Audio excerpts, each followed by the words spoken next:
In 1976, Idi Amin, the president of Uganda, at the time embarked on an ambitious plan to establish Uganda Airlines.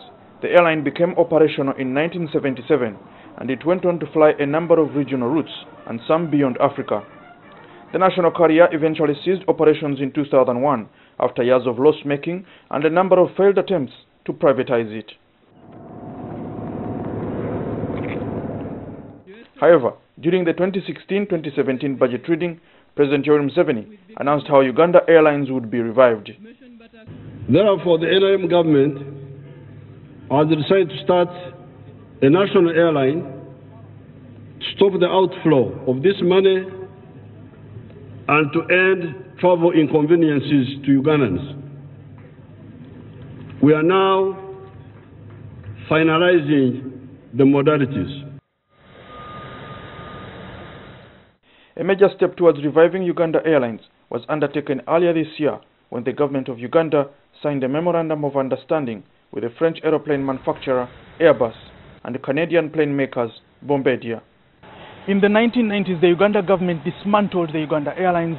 They are now reviving it and will be buying new aircraft such as this one, the A330neo, with new LED lighting systems that has more than 16 million colors, internet, and new design formalities in the cabin.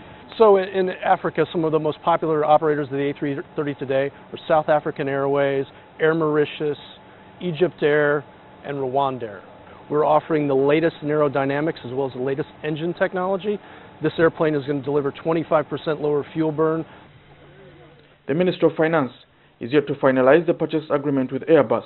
It also has not secured a bank from which to borrow $518 million, the catalogue price for the two A330neo aircraft.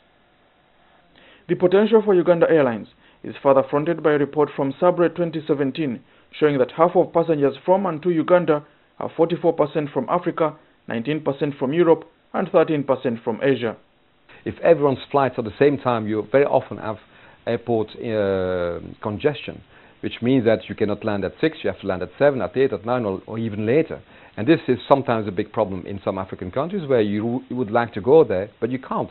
According to a report from the International Air Transport Association, one aviation job creates 6 indirect jobs, and air traffic in Africa has been doubling every 10 years.